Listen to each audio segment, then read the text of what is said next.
For over the past year, board member and nature photographer Roger Zimmermann has been photographing one of North Central Conservancy Trust's public conservation easement known as Rice Lake Bog. Through his experiences from being in the Peace Corps, studying biology, and photographing the beauty of nature, his photos take us on a journey for what it means to protect central Wisconsin lands. I heard about it via a map. I'm on the town board of the town Reed, and we were looking at some property along Highway Y, and I saw a note there that said North Central Conservancy Trust. And she said sure, and she contacted Joe Seisler and got permission for me to go on the property, and I've owned it ever since. I've become very paternalistic about the property. Like I said, I saw Kevin Thusius from the Ice Age Trail. His car was back in the woods one day, and I drove up and I could see the car, and I thought, oh, who's in there and what are they doing? Right away, I want to know what's going on, and he drives up, and so. But yeah, it's kind of like my piece of land right now. It's about a mile from my house, and I spend a lot of time there. I've been there a couple times this week already, so that's how I heard about it, was through a previous board member, really. Well, actually through the map and then through a board member. Can you say more about how you're paternalistic about the property? Well, I just feel like, not like I own it, but it's like it's become part of me. It's a fantastic piece of land. It's an old white cedar forest that probably never been touched. At least Al Haney doesn't think it's ever been logged. And it's like a jungle. Well, I was in the Philippines in the Peace Corps for 4 years, and I lived up in the jungles. And when I went into that piece of property, it felt like I was back in the Philippines in the jungle. It is so dense. It is so jungle-like inside. I just fell in love with it. So I don't want anything to happen to it. I'm so glad that the Conservancy got it, and then the Ice Age Trail got it, so that it will stay the way it is forever.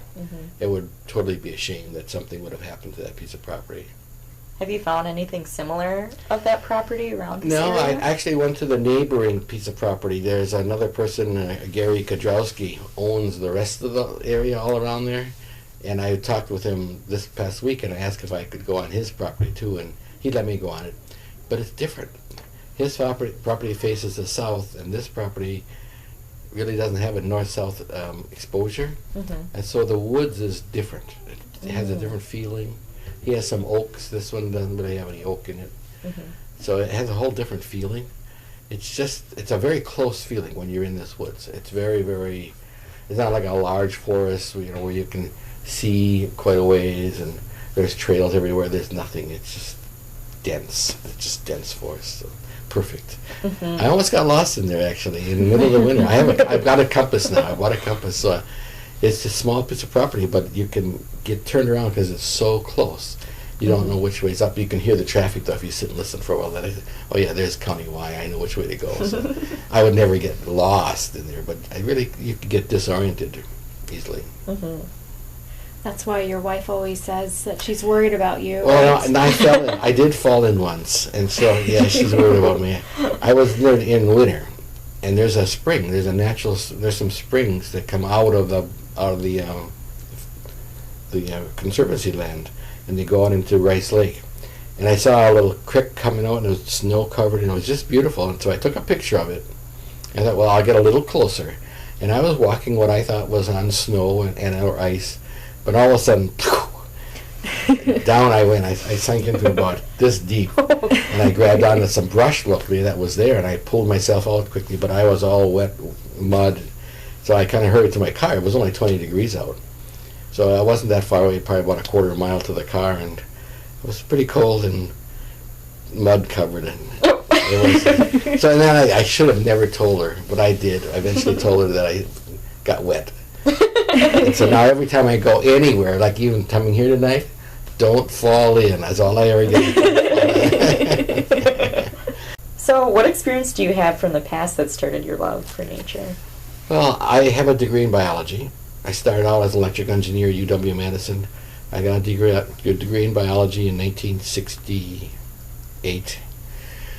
And I've been a bird watcher. I've done a lot of botany, outdoors living. I was a free range kid.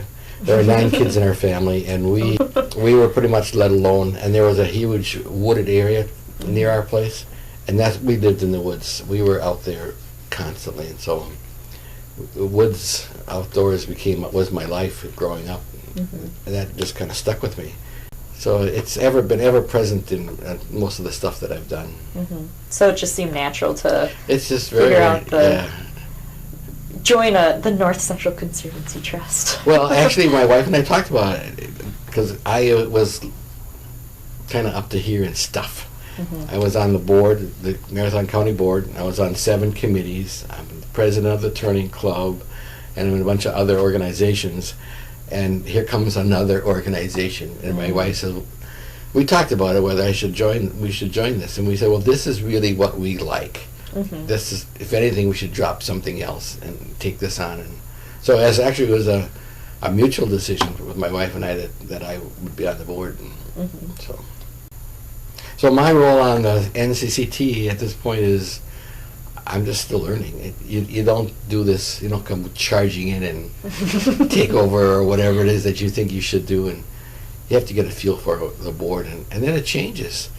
We're on the board, 3 years? 6 years, huh? 3 2 or 3 year years, and you terms? could do 3-year terms, 2 3-year terms. It could be, yeah, so it takes a little while, and then somebody new comes on, or somebody leaves and moves away, decides that they don't have time for it anymore, and the board is always in flux. It's changing all the time. You'll find that out, right? I'm glad you found us, Roger. So what would you recommend to someone looking to get involved with NCCT that doesn't know their niche yet? Well, I'd say you can do anything. It's just like my photographs. I mean, there's no place in the board bylaws or activities that this is what they need to have. So you find a niche. You find what you can contribute. You can be a member of the Public Relations Committee or the Properties Committee, or you have to kind of take some things on yourself. You have to decide, I have this ability or I have this interest, I'll get involved. I'm going to step up to the plate and I'll get involved and make it happen. That's how things happen all the time. There's so many little things you can do just to contribute. You don't have to be a big contributing individual to contribute something. You can contribute. Yeah, and I definitely think your photographs have really benefited. Yeah, and that's sort of a in so side many ways. contribution. I'm Definitely. hoping, being with my experience on the board actually has a little bit more value than just my photographs, but we'll see. Yeah, well, you're visually capturing, the beauty that we're able to preserve. NCCT is planning on designing cards to have at our silent auction at our annual meeting in October. And have you ever had something designed like this for you or put together for you? I have, well, not exactly this, but yes, the Monk Gardens in Wausau, R.W. Monk Gardens, R.W. Monk Gardens. I've done a lot of pictures for them. I've probably done 1,000 pictures for them as well. And they've taken some of my photos and turned them into cards and sell them as a fundraiser. I also have photos in the Nature Photographer magazine, which I get a little, not much money, $30 for a picture or something like that for their magazine. But so I've got about a dozen pictures in their magazine. And I used to do photography professionally. I was the photographer at the neurophysiology department at UW-Madison. Oh, wow. So Cool. I've done various aspects of photography as well. And I've got my pictures in probably 3 books already, and Al Haney's book is going to be coming out. I got 10 pictures in that book. So You said memory before. Is there one memory that stands out for you since you've been involved with North Central Conservancy Trust, but that just sticks with you? Through your photographs or through your experience hiking through the woods. well, the memory is the bog right now. It has captured me hook, line, and sinker for one. But the whole concept of saving the bog for anybody that can go into it. And I've also met some very nice, interesting people through this Nature Conservancy. In a year and a half, I've met a lot of very interesting people. And it's all been because of asking Jane if I could go to the bog and take some pictures, and that just started the whole ball rolling. And now I'm into dragonflies. I'm in the Dragonfly Society, and I'm writing back and forth about dragonfly pictures. And I'm now on the Wausau Naturalist webpage, and I just started. It's just mushrooming. There's a good vibe. Oh yeah.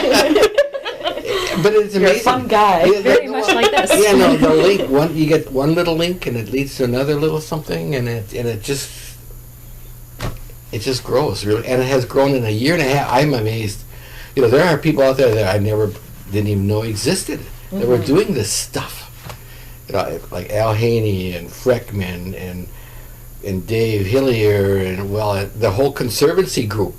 We didn't even know they existed. We didn't even know all you people were working on stuff like this. Yeah, it's like you said. Everyone has, finds their own niche in different. Yeah, and so we found, my wife and I have found a new niche. Me in particular, I'm the one that's mostly involved right now. But yeah, it's a whole new niche. Some of these nature conservancy people are becoming my family. There's getting to be people I know and talk to and share experiences with, and it's amazing. It's really amazing. And that won't happen unless you get involved. So you ask, what can you do to get involved? You just get involved. Something. You find something. You participate in some form or fashion.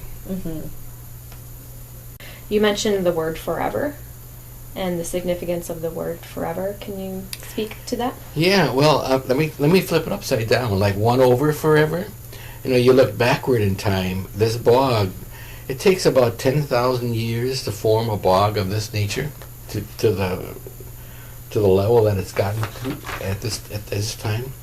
And so it's taken almost forever to get here. 10,000 years is forever, right? For a lot of things.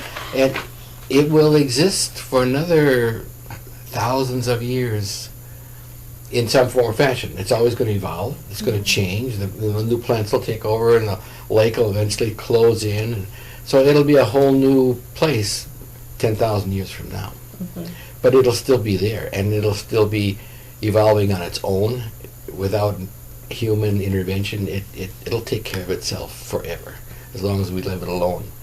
If we don't leave it alone, that's when forever concept gets destroyed, in my opinion, because it takes care of itself. It has for thousands and thousands of years, and it's done a wonderful job. It's a beautiful place to go, and preserving it forever, meaning let's keep our fingers out of it as humans and let the natural course of events take their place forever. That's what I mean by forever. And the only way to do it is to just say, all right, hands off. We're not going to do anything with it. That simple little statement is... It's forever. And hopefully with using your photography, you can help people, want to help preserve it forever, right. too. Other people that are putting their land in conservancy have the same concept, forever, right? They don't want it to be meddled with, because it's wonderful the way it is. And I think that's their concept of forever. Oh, they know it's going to change. You have primary succession or secondary succession or forest fires or whatever is going to happen. Things change, and it always will change. But it's changing naturally forever. We aren't going in there and destroying the natural order of things. I'd like to that this property is open to the public. That's pretty significant to me, that people can enjoy a walk in the woods forever. Forever. Learning all this stuff is really fun, and I think if you don't ever have those aha moments where you learn something new, that's sad. You go, oh, look at this. I've never seen that before. What is that? Those are aha moments. Those are pretty nice. And kids get them all the time. And you can still have them in central Wisconsin.